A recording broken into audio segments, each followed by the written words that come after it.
அத்தியாயம் 26. ஆழி செய்யும் ஒவ்வொரு வேலையிலும் முட்டுக்கட்டை போட்டு ஆப்பு வைப்பதே அனல் வேலையாக இருந்தது. எந்த விஷயம் செய்தாலும் அது நஷ்டமாகவே முடிந்தது. அவன் எங்கு போய் உதவி கேட்டாலும் யாரும் உதவ தயாராக இல்லை. ஆழிக்கு மாமன் கம்பெனி உள்ளது. ஆனால் அதில் ஒரு சிறு பிரச்சனையும் உள்ளது. அவன் மாமன் மகளை திருமணம் செய்து கொள்ள வேண்டும் என்பது மாமாவின் நிபந்தனை. இதற்கிடையில் என்ன செய்வதென்று தெரியாமல் தவித்தான் ஆழி. ஆனால் என்ன நடந்த போதும் அதை தோழியிடம் காட்டிக்கொள்ளாதவனுக்கு எங்கிருந்து தெரிய போகிறது? அவள்தான் பெரிய வேலையை பார்த்துவிட்டாள் என்று. ஆழி கஷ்டப்படுவதையும் பணத்துக்கு ஒவ்வொரு இடமாய் ஏறி இறங்குவதையும் கண்டு அனல் ரசித்தான். நண்பன் சைக்கோ என்று தெரியும். ஆனால் இந்த அளவுக்கு இறங்குவான் என்று தெரியாது கிஷோருக்கு. அதுவும் ஒரு பெண்ணை வைத்து இந்த அளவுக்கு விளையாடுவான் என்று அவன் நினைக்கவில்லை. அவனின் ஒவ்வொரு செய்கையும் அவன் மீதான வெறுப்பை அதிகப்படுத்திக் கொண்டே சென்றது. ஒரு பக்கம் அனல் ஆழியை அலைய வைத்து வேடிக்கை பார்த்தால், இன்னொரு பக்கம் தென்றலை வைத்து செய்தாள் ரீனா. ரீனாவிற்கு முன்பிருந்தே தென்றலை பிடிக்காது.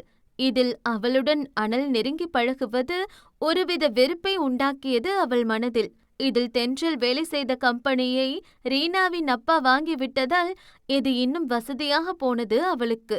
அதை செய் இதை செய் என்று அவளை படாத பாடுபடுத்தினாள். பாவம் தென்றல் வேர்க்க விறுவிறுக்க தனது சோடா பூட்டி கண்ணாடியை சரி செய்து கொண்டவள் ரீனா சொன்ன வேலையை தாமதிக்காமல் செய்ய அங்கும் இங்கும் ஓடினாள். ஏய், எனக்கு ரொம்ப ஹெடேக்கா இருக்கு, போய் ஒரு காஃபி போட்டு எடுத்துட்டு வா என்றாள் கால் மீது கால் போட்டபடி. தென்றலும் அப்பாவியாய் தலையாட்டி கேண்டீன் சென்று காஃபி வாங்கி வந்தாள். அதே ஒரு சிப் அருந்திய ரீனா கொஞ்சம் கூட யோசிக்காமல் அத்தனை பேரின் முன் அதை தென்றலின் முகத்தில் ஊற்றிவிட்டாள்.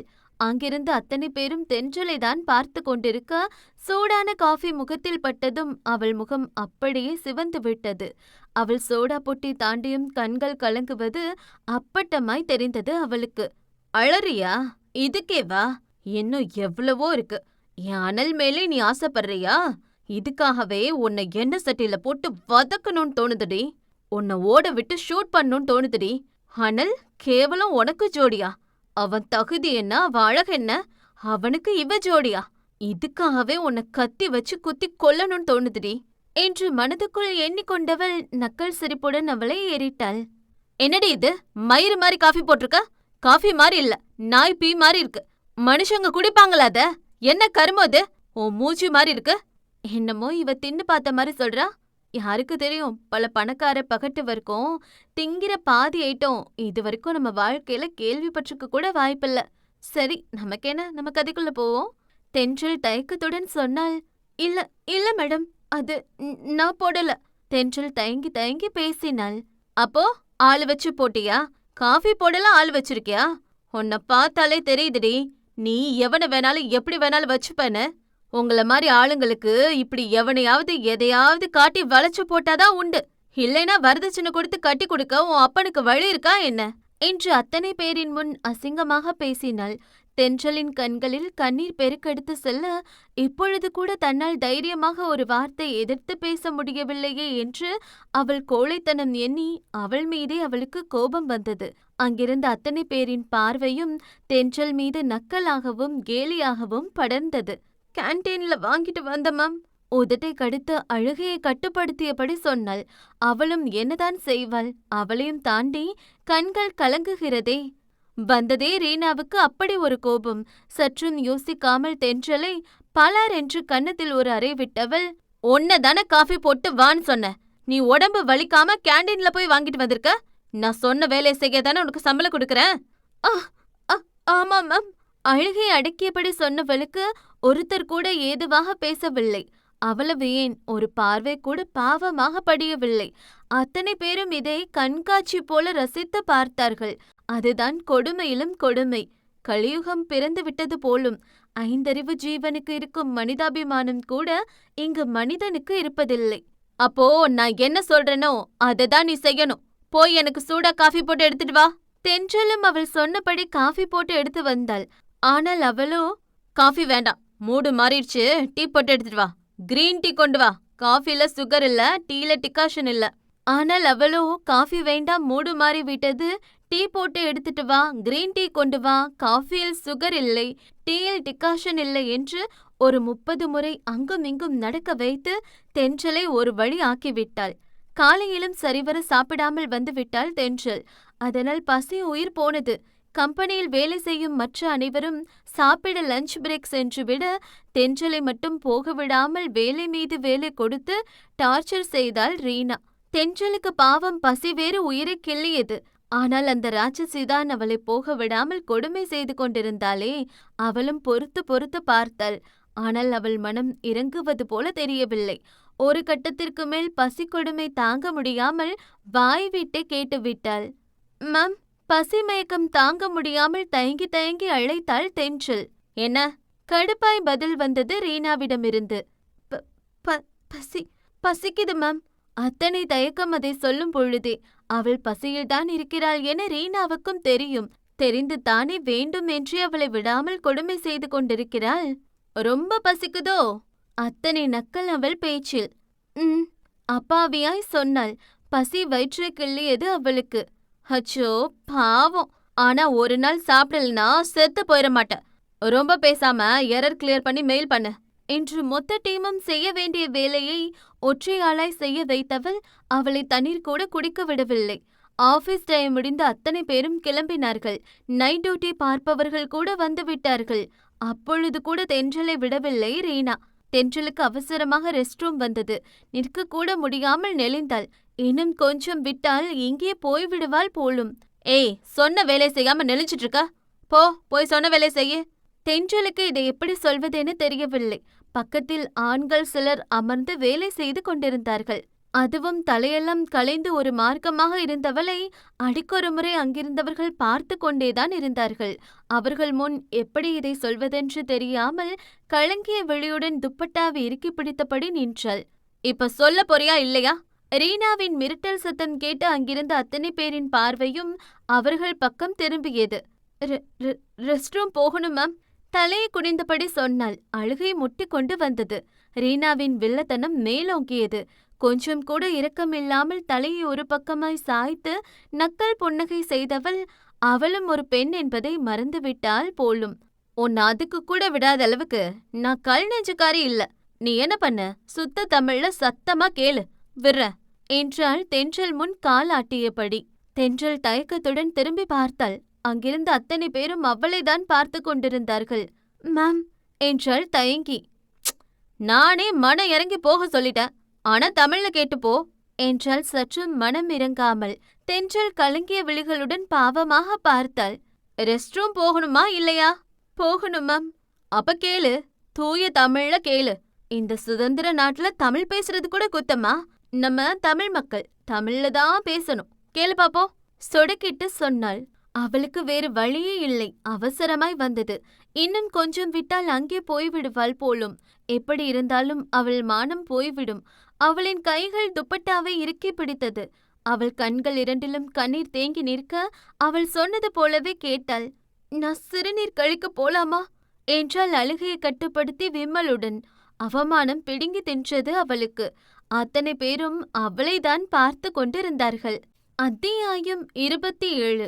காதலும் நம்பிக்கையும் அதிகமாகும் பொழுது மனிதன் முட்டாளாக்கப்படுவான் என்பது 90% உண்மையே. அதுபோலத்தான் அனல் மீது தென்றல் கொண்ட காதலின் அளவு அவளை அடிமுட்டாள் ஆக்கியது. அவன் இல்லையெனில் அவளுக்கு ஒரு வாழ்க்கை இல்லை எனும் நிலையை அடைந்து விட்டால் அந்த பைத்தியக்காரி. காதலிக்கும் சமயம் அவளை தேடி தேடி உருகி உருகி பேசியவன் இப்பொழுதெல்லாம் அவளை அதிகமாக அலைய வைத்தான். அது மட்டுமல்லாமல் அவளை அழவைத்து வேடிக்கை பார்க்கும் கொடூரனாக இருந்தான் அனல். வேலை பார்க்கும் இடத்தில் ரீனா கொடுமை செய்ய காதல் என்ற பெயரில் அனல் கொடுமை செய்தான். இதில் பெரிய வேடிக்கை என்னவென்றால் இந்த நொடி வரைக்கும் அவன் தன்னை யூஸ் பண்ணி கொண்டிருக்கிறான் என்பதே அவளுக்கு தெரியாது. உண்மை தெரியும் நாள் வெகு தூரத்தில் இல்லை. அன்று பண விஷயமாக ஒரு பெரிய கம்பெனி சிஇஓவை சந்திக்க வந்திருந்தான் ஆழி. இதாவது அவன் நினைத்தபடி முடிய வேண்டும் என்று அவன் மனதில் பல எண்ணங்கள் ஓடிக்கொண்டிருந்தது. கதவு திறக்கும் சத்தம் கேட்டு ஆர்வமாக எழுந்த ஆழியின் முகம் அங்கே வந்தவனைக் கண்டு அப்படியே கோபத்தில் சிவந்தது. அங்கே கோட் சூட் அணிந்து நக்கல் பார்வையுடன் கையில் ஒயின் கிளாஸை பிடித்தபடி அகங்காரமான நடையுடன் வந்தான் அனல். அதுவும் அதே திமிர் சற்றும் குறையாமல். அரே, யாருப்பா வந்திருக்கது? நம்ம பாலிய சிநேகிதன் போல. வாங்க வாங்க, பார்த்து எவ்ளோ நாள் ஆயிருச்சு? அனல் பேச்சில் அத்தனை நக்கல். இங்க என்னடா பண்ற நீ? முகத்தில் தேங்கிய கோபத்தை கட்டுப்படுத்தி கேட்டான் ஆழி. ஏன் கம்பெனில வந்து என்னவே யாருன்னு கேக்குற பாத்தியா? I like your comedy sense மாமே என்று ஆழி தோளில் கையை போட்டான் அனல். ஆழி கோபமாக கையை தட்டி விட்டான். பாரா, மச்சானுக்கு கோபம் இலையில்லாம வருது. வாலிப வயசுல அப்படிதான் இருக்கும். கோபம் கூட பணம் இருக்கவன் கிட்ட தான் வரணும். பணம் கேட்டு வந்தவன் கிட்ட இருக்க கூடாது. கேவலம் உன் தகுதி என்னன்னு இப்ப கூடவா உனக்கு தெரியல? நக்கல் சிரிப்புடன் சொன்னவன் ரோலிங் சேரில் அமர்ந்து அங்கும் இங்கும் சுற்றினான். உன்கிட்ட பணம் வாங்கிதான் என் கனவு அடையணும்னு ஒரு நிலைமை வந்தா நான் தூக்குல தொங்கிருவேன் என்று அவனுக்கே உண்டான திமிருடன் சொன்ன ஆழி அங்கிருந்து வெளியேறும் முன் அவனை தடுத்து நிறுத்தியது அனலின் குரல். போ போ, இதுக்கு முன்னாடி 14 பேர் என்ன ரீசன் சொன்னானுங்களோ அதே மாதிரிதான் அவனும் சொல்வான் என்று மீசையில் விசிலடித்தபடி தாளம் போட்டான். கதவில் கை வைத்த ஆழி அதிர்ச்சியுடன் திரும்பி பார்த்தான் அனலை. அவன் கண்களில் அதிர்ச்சி. நான் 14 பேரை பார்த்தேன்னு உனக்கு எப்படி தெரியும்? எனக்கு எப்படி தெரியுமா? நீ இன்னும் ஜோக்கர் பீஸாவே இருக்க. அதனாலதான் நான் கிங்கா இருக்கேன். உன்னை ரோடு ரோடா கம்பெனியா சுத்த வச்ச பெருமை என்னவே சேரும். என்னை தாண்டி உன்னால ஒன்னும் பிளக் பண்ண முடியாது. அவன் பேச்சில் அத்தனை திமிர் இருந்தது. ஆழி முகம் கோபத்தில் சிவக்க உச்சக்கட்ட கோபத்தில் அனல் சட்டையை பாய்ந்து பிடித்தான். அப்போ என் ஐடியாவை திருடினது நீதானா? ஒவ்வொரு தடவையும் என் மீட்டிங்க கொலாப்ஸ் பண்ணது நீதானா? அடுத்தவன் ஐடியாவை திருடி சுத்த வைக்கிறியே, வெக்கமா இல்ல? அவ்வளவு கோபம் வந்தது அவனுக்கு. நான் திருடினது உண்மைதான். ஆனா அதுக்கு ஹெல்ப் பண்ணது யாருன்னு தெரிஞ்சா நீ ஷாக் ஆயிருவ. கண்களை விரித்து இதழை வளைத்தவன், உன்னோட ஆருயிர் தோழி தென்றல் தான் உன் ஃபைல எடுத்து வந்து கொடுத்தா என உண்மையை அப்படியே போட்டு கொடுத்தவன் ஆழியின் கண்கள் அதிர்ச்சியில் விரிவதைக் கண்டு சந்தோஷம் கொண்டான். ஆனால் சொன்னதை ஆழியால் நம்ப முடியவில்லை. அந்த ஃபைலும் அவன் ஸ்டார்ட் அப் கம்பெனியும் எவ்வளவு முக்கியம் என்று தென்றலுக்கு தெரியும். அவள் நிச்சயம் இதை செய்திருக்க மாட்டாள் என ஆழி உறுதியாக நம்பினான். நீ போய் சொல்ற. என் அம்மு அப்படி பண்ணிருக்க மாட்டா என்றான் வார்த்தைகள் தழுதழுக்க. அவனால் அதை நம்பவே முடியவில்லை. தென்றல் ஒரு நாளும் அப்படி ஒரு துரோகத்தை செய்யவே மாட்டாள். முட்டாள் முட்டாள். இப்ப நான் என்ன சொன்னாலும் அவ செய்வா. உனக்கு விஷமே வைக்க சொன்னாலும் வப்பா. உனக்கு டவுட்னா அவகிட்ட கேளு. அது மட்டும் இல்ல, உனக்கு இன்னொரு சூப்பர் மேட்டர் சொல்லட்டுமா? உன் அம்மாவோட உடம்புல எங்கெங்க மச்சம் இருக்குன்னு அச்சு பிசராம சொல்லுவேன். உடம்புல ஒட்டு துணி இல்லாம வைரல் வீடியோன்னு உன் அம்மு வீடியோ வந்தா எப்படி இருக்கும் என்றான் திமிராய் கண்ணடித்து. அவ்வளவுதான். அடுத்த நொடி அனலை கீழே தள்ளி வெறித்தனமாய் அவனை தாக்கினான் ஆழி. பொறுக்கி நாயே, என்னடா பண்ணி வச்சிருக்க? அவளை என்னடா பண்ண பாவி?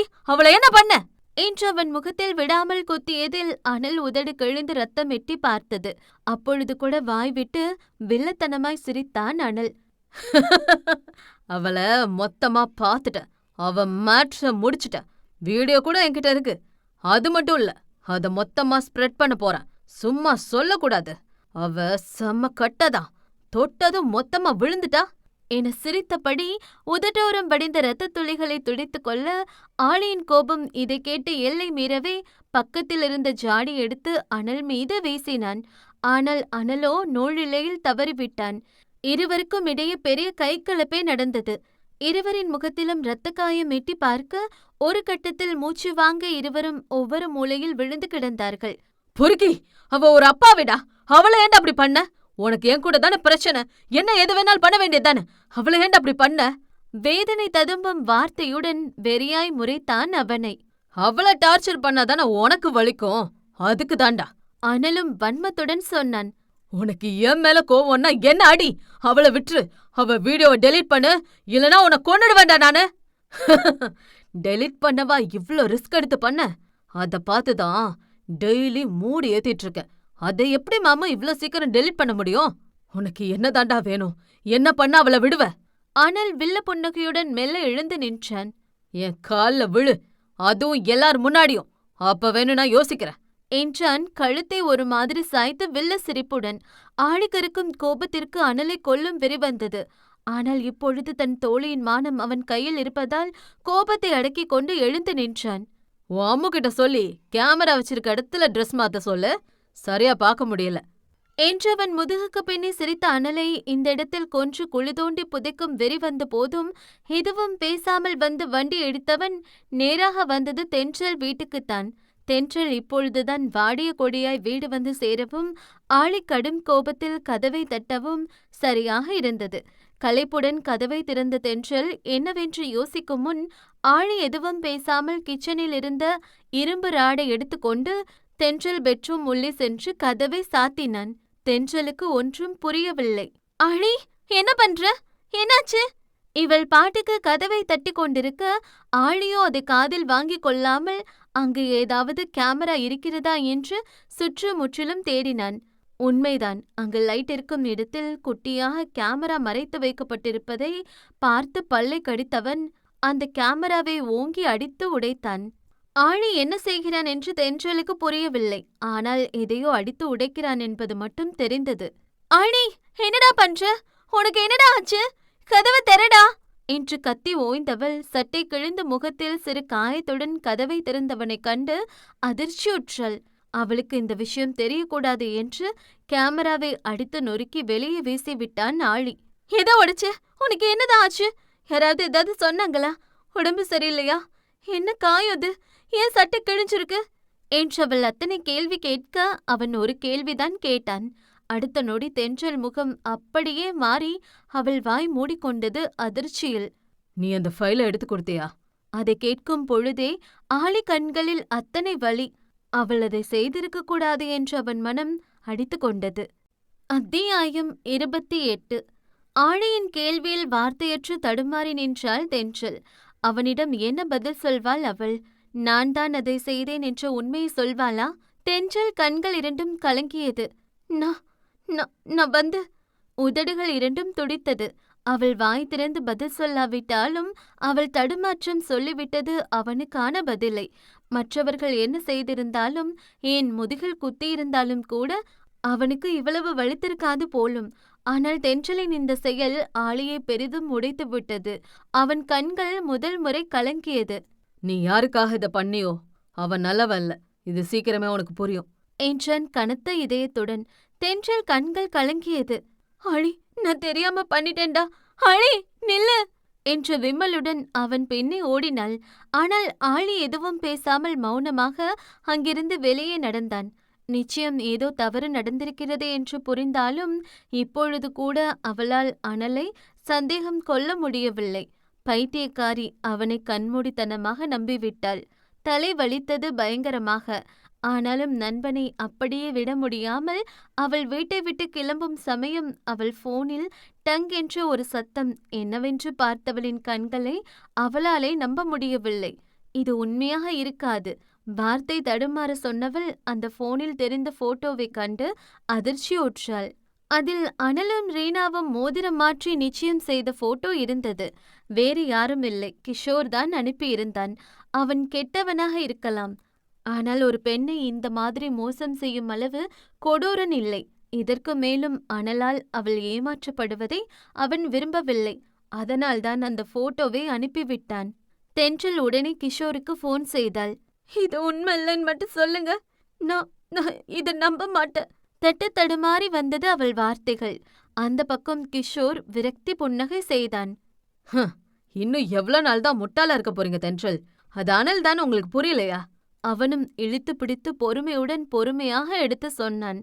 நீங்க போய் சொல்றீங்க. அனல் என்ன லவ் பண்றாரு. என்ன ஏமாத்திட்டு இப்படி பண்ண மாட்டாரு. அவர் மேல அபாண்டமா பழி போடாதீங்க. ஏனோ முதல் முறை அப்படி ஒரு கோபம் எட்டி பார்த்தது அவளிடம். கிஷோருக்கு அவள் முட்டாள்தனத்தை எண்ணி சிரிப்புதான் வந்தது. ஒரு பெண் இந்த அளவுக்கு முட்டாளாக இருக்க முடியுமா? இல்லை, இந்த அளவுக்கு அவன் காதல் வலையில் மயக்கி வைத்திருக்கிறானா என்று புரியவில்லை. நான் உங்க நல்லதுக்கு தாங்க சொல்றேன். அனல் உங்களை ஏமாத்துறான். அவன் உங்களை உண்மையா காதலிக்கல.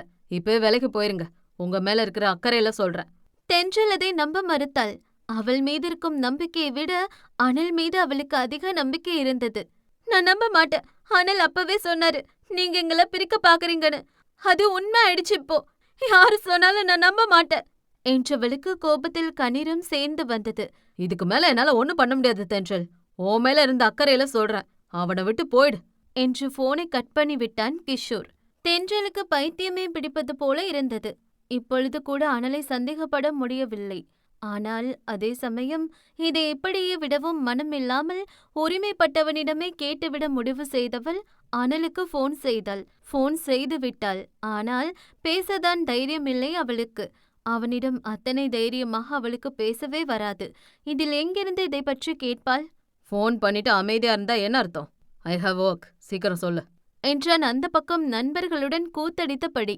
வந்து நான் நான் உங்ககிட்ட அவளுக்கு எப்படி கேட்பதென்று தெரியவில்லை பேசலன்னா ஃபோனை கட் பண்ணு என்றான் சற்று கோபமாக. ஒரு நிமிஷங்க. என்ன?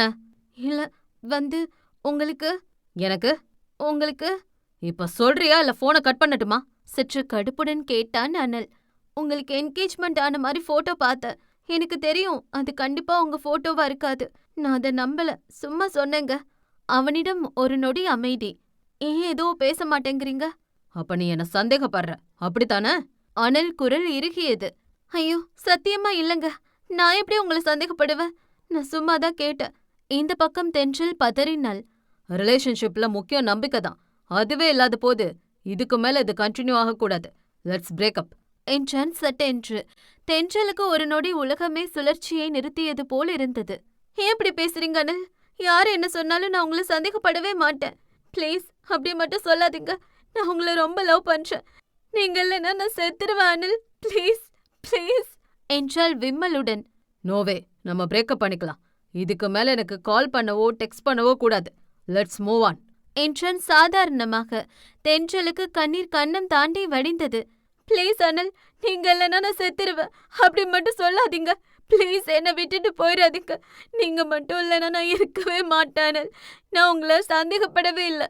நீங்க அப்படிப்பட்டவர் இல்லைன்னு எனக்கு தெரியும். கண்டிப்பா உங்களுக்கு என்கேஜ்மெண்ட் ஆகலைன்னு எனக்கு தெரியும். ப்ளீஸ் பிரேக்கப்னு மட்டும் சொல்லாதீங்க என்றால் விம்மி அழுதபடி. சே அகெயின், நான் அப்படிப்பட்டவன் இல்லையா? நான் அப்படிப்பட்டவன் இல்லைன்னு நான் சொன்னனா? இல்ல எனக்கு என்கேஜ்மெண்ட் ஆகலன்னு சொன்னனா? என்றான் கர்ஜனையான சிரிப்புடன். தென்றல் விசும்பல் குறைந்தது. அவன் சொன்னதின் அர்த்தம் புரிய சில நொடிகள் தேவைப்பட்டது. என்ன சொல்றீங்க என்றாள் அதிர்ச்சியுடன். இன்னும் கொஞ்ச நாள்ல உனக்கு கல்யாண பத்திரிக்கை வரும்னு சொல்றேன். அனல், கமான் டார்லிங், சின்ன பிள்ளை மாதிரி அழுது அடம் பிடிக்காம இதை நிறுத்திக்கோ. எனக்கு நீதி வேணும், நேர்மை வேணும்னு முட்டாள்தனமா எதுவும் பண்ண மாட்டேன்னு நினைக்கிறேன். அனல், நம்ம லவ் பண்றோம். அப்படிலாம் நான் உங்களை யாருக்கும் விட்டு கொடுக்க மாட்டேன். நீங்க காமெடி தானே பண்றீங்க? நான் இல்ல, நீ தான் இப்ப காமெடி பண்ற.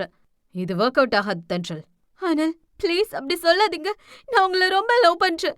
உங்களுக்காக என்ன வேணாலும் பண்ணுவேன். ப்ளீஸ், என் காதல் உண்மையானது. அப்ப நான் என்ன சொன்னாலும் நீ செய்வ, அப்படித்தானே? நீங்க என்ன சொன்னாலும் நான் செய்யறேன். ஆனா என்னை விட்டு மட்டும் போயிடாதீங்க என்றால் கன்னத்தில் வடிந்த கண்ணீரை துடைத்தபடி. அப்போ ஓகே, இன்னும் 10 நிமிஷத்துல உனக்கு ஒரு பார்சல் வரும். அந்த பார்சல் இருக்க ட்ரெஸ்ஸை போட்டுக்கிட்டு நான் அனுப்புற லொகேஷனுக்கு வா. அப்ப பாக்குறேன் உன் லவ் உண்மையா இல்லையான்னு. அனல் சொன்னது போலவே அடுத்த 10 நிமிடத்தில் ஒரு பார்சலும் வந்தது. பார்சலை திறந்து பார்த்தவளின் விழிகள் இரண்டும் அதிர்ச்சியில் விரிந்தது.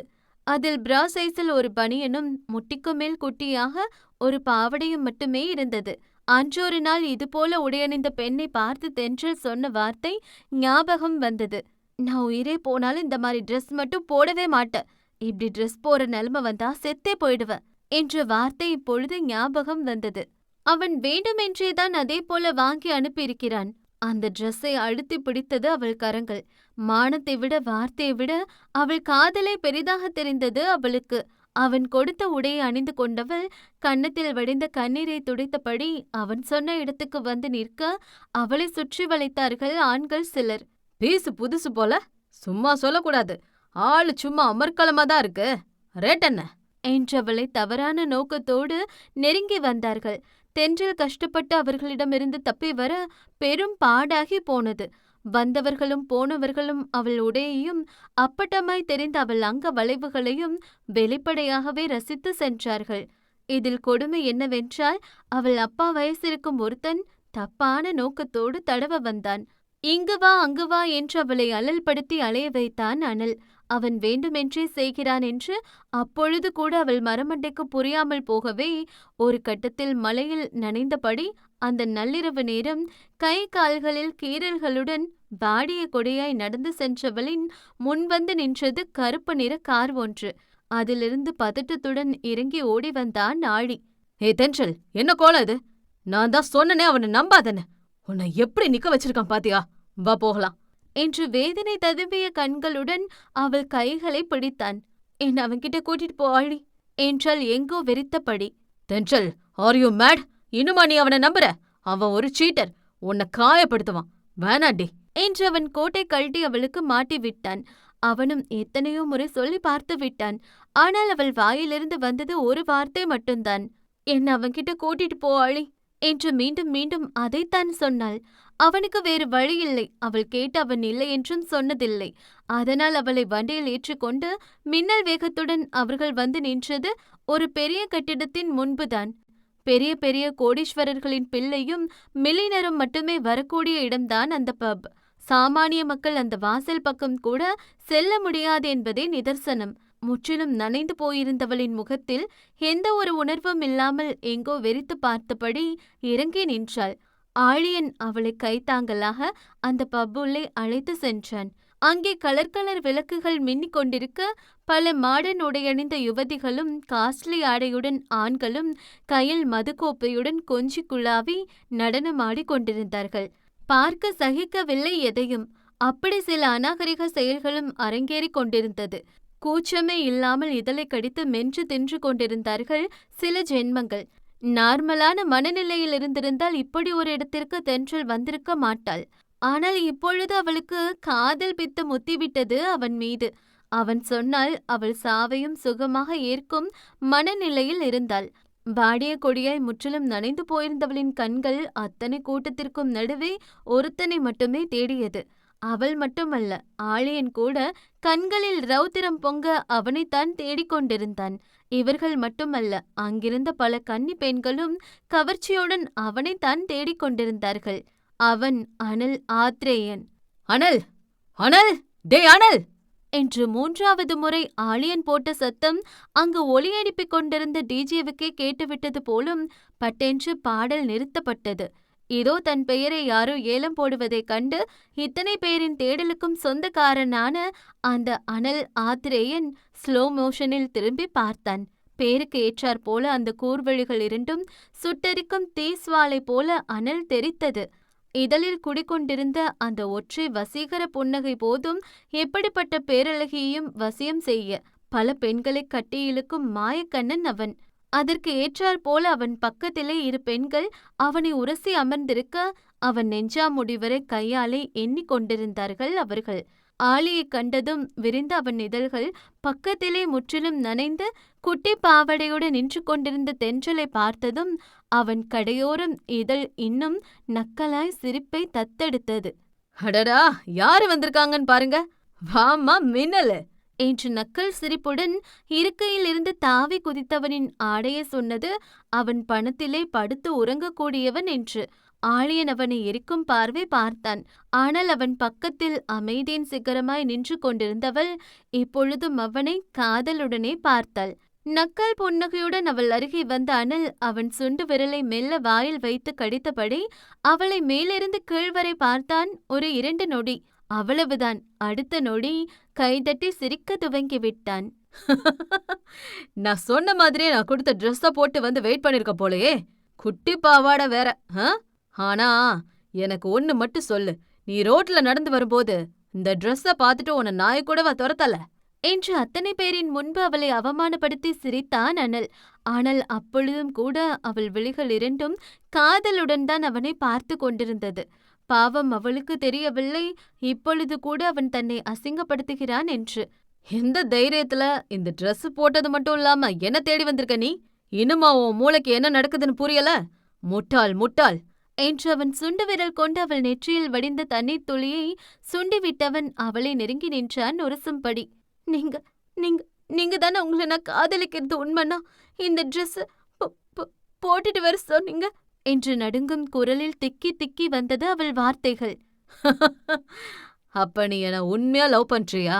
எல்லாரும் நல்லா கேளுங்க, இவனை லவ் பண்றாளாம் என்று அத்தனை பேரின் முன் சொன்னவன் மெல்ல தலையை சாய்த்து அவளை பார்த்தான். அப்போ நான் என்ன சொன்னாலும் செய்வியா? ஒரு மாதிரி தோரணையில் கேட்டான், இதழில் தவழ்ந்த புன்னகையுடன். நீங்க என்ன சொன்னாலும் செய்றேன். ஆனா என்ன லவ் பண்ணலன்னு மட்டும் சொல்லிடாதீங்க ப்ளீஸ் என்றவன் காலில் விழுந்தாள் தென்றல். அதை பார்த்து பதறிப்போன ஆழியன் அவளை தூக்கி நிறுத்தினான். என்ன பண்ற தென்றல்? போய் போய் இந்த பொறுக்கி கால்ல விழுற? உன் காதலுக்கு வேணா தகுதியே இல்லாதவன். சொன்னா கேளு, வா போலாம் என்று அனலை கேவலமாக முறைத்தபடி அவளுக்கு எடுத்து சொல்லி பார்த்தான் ஆழி. சிரித்துக் கொண்டிருந்த அனல் முகம் மாறியது. அவன் மூளை வில்லத்தனமாக யோசித்தது. நான் என்ன சொன்னாலும் செய்வியா?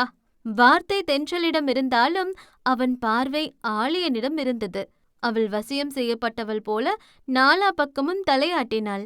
அனல் பார்வை ஈரம் படிந்து அவளின் நீளமான கூந்தல் மீது படிந்தது.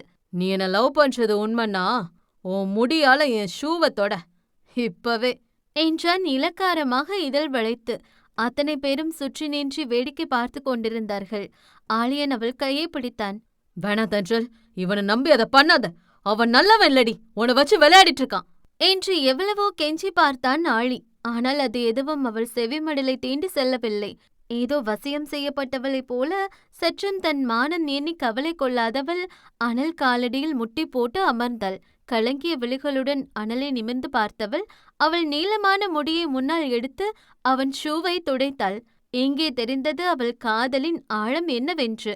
இவ்வளவு நேரம் கைதட்டி சிரித்து கொண்டிருந்த பலரும் தென்றல் செய்த காரியத்தைக் கண்டு சிரிப்பை தொலைத்து அதிர்ச்சியுற்றார்கள். தன் தோழி இத்தனை பேரின் முன் அவமானப்பட்டு அவனுக்கு அடிமை போல சேவை செய்வதை ஒரு நண்பனாக பார்க்க முடியவில்லை ஆழியாள். அவன் கண்கள் இரண்டும் அவளை எண்ணி கலங்கி போனது. பலரும் கவலையுடன் தான் இந்த காட்சியை பார்த்தார்கள். ஆனால் கலங்க வேண்டியவனோ இதழில் தவழ்ந்த வெற்றி புன்னகையுடன் ஒரு வில்ல புன்னகை சிந்தினான். அவன் சொன்னது போலவே அவள் முடியை கொண்டு அனல் ஷூவினை துடைத்து முடித்தவள் காதலுடன் எழுந்து நின்றாள் அவன் பதிலை எதிர்பார்த்து. பரவாயில்ல, அப்போ உண்மையாதான் லவ் பண்ற போல என்று தாடியை தடவி கொண்டவன் அவன் உடலை வளைத்து முறுக்கினான். ஆனா எந்த நம்பிக்கையில நான் உன்னை லவ் பண்ணுவேன்னு நினைச்ச நீ? உன் மூஞ்சி இதுக்கு முன்னாடி கண்ணாடியில பாத்திருக்கியா? என் தகுதிக்கு கால் தூசிக்கு வருவியாடி நீ? கேவலம், என் வீட்டு வேலைக்காரி கூட உன்னை விட செக்ஸியா இருப்பா. என்னடி இருக்கு உன்கிட்ட? எலும்பு குடுக்கு ட்ரெஸ் போட்ட மாதிரி. ஒன்டே எனக்கு காலிங் கேலா இருக்க கூட உனக்கு தகுதி கிடையாதுடி நாயே. நான் உன்னை லவ் பண்ணுவேன்னு ஆசைப்பட்டியா? இப்போ இல்ல, எப்பவுமே உன்ன மாதிரி ஒருத்திய இந்த அனல் திரும்பி கூட பார்க்க மாட்டான். உன்னை வச்சு ஜஸ்ட் இவ்ளோ நாள் டைம் பாஸ் பண்ண. இனிமேல நீ எனக்கு அதுக்கு கூட தேவையில்ல. என் முகத்திலே முழுக்காத. வெளிய போடி அருவருப்பானவளே என்று கொச்சி வார்த்தைகளால் அத்தனை பேரின் முன்பு சற்றும் இரக்கமில்லாமல் அவளை அசிங்கப்படுத்தினான் அனல். தலையில் இடி விழுந்தது போல இருந்தது தென்றலுக்கு. கண்களை கூட சிமிட்ட மறந்து வெற்று பார்வை பார்த்தவளின் கண்களிலிருந்து கண்ணீர் நிற்காமல் வடிந்தது.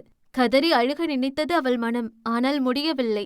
இத்தனை மாதங்களில் காதல் என்ற பெயரில் ஒரு நாயை விட கேவலமாக நடத்தியிருக்கிறான் அவளை. பல கொடுமைகள் செய்திருக்கிறான் அவளை. அத்தனையும் காதலுக்காக என்று பொறுத்து கொண்டவள் இன்று அனைத்துமே வேஷம் என்றும் அவள் மொத்தமாக ஏமாற்றப்பட்டிருக்கிறாள் என்றும் தெரியும் பொழுது அழுகையை விட சிரிப்புதான் வந்தது வேதனையில். காதல் அவள் கண்ணை மறைத்து விட்டது. நிழலை நிஜமென்று எண்ணி ஏமாந்து விட்டாள். எத்தனை முட்டாளாக இருந்து விட்டோம் என்று நினைக்கும் பொழுது அவளையே அவளுக்கு பிடிக்காமல் போனது. பொறுக்கி நாயே, இந்த பணம் இருக்கிறதுனாலதானே இப்படி திமிர் எடுத்து ஆணவத்தில் ஆடுற. எத்தனை பொண்ணுங்க வாழ்க்கையை கேள்விக்குறி ஆக்கியிருப்ப. ஆனா இப்ப சொல்றேன்டா, இதுக்கெல்லாம் ஒரு நாள் வருத்தப்படுவ. இந்த பகட்டு பணம் எதுவும் இல்லாம நடுத்தருவுல நிப்ப. இத்தனை பொண்ணுங்க கண்ணீருக்கு காரணமான நீ இதே மாதிரி ஒரு பொண்ணோட காதலுக்காக பிச்சை ஏந்தி நிப்ப. இது நடக்கும் என்று தன் தோழியின் நிலை கண்டு பொறுக்க முடியாமல் கத்தினான் ஆழி. குபீரென்று சிரித்த அனலோ, தோடா, இவர் பெரிய கண்ணகிக்கு டூப்பு பாரு. எப்படியோ சொன்னதெல்லாம் பழிக்க. இந்த அனலை எவனாலும் இல்ல அந்த யமனாலும் அசைக்க முடியாது. இன்னும் 5 நிமிஷம் இங்க நின்ன கழுத்தை புடிச்சு வெளியே தள்ள சொல்லுவேன். கெட் அவுட் என்று கத்தினான். சண்டைக்கு தவிய ஆழியின் கைகளை பிடித்துக் கொண்ட தென்றலோ வேண்டாம் என்று தலையாட்டியபடி அவனை அங்கிருந்து அழைத்து சென்றாள் உயிரிருந்தும் பிணம் போல. அங்கிருந்து மறையும் முன் கடைசி முறை அவனை திரும்பி பார்த்தவள் கத்தவில்லை, கதறவில்லை. இதழில் ஒரு விரக்தி புன்னகையுடன் கடைசி சொட்டு கண்ணீர் துளி அவள் கன்னம் தொட்டு தெரித்தது வலியுடன். அந்த பார்வை சொன்னது அவள் பட்ட வலியின் அளவை. அந்த அரக்கன் அறிந்திருக்கவில்லை பெண்கள் வாய்விட்டு சொல்லும் சாபத்தை விட அந்த கண்ணீருக்கு பலம் அதிகம் என்று.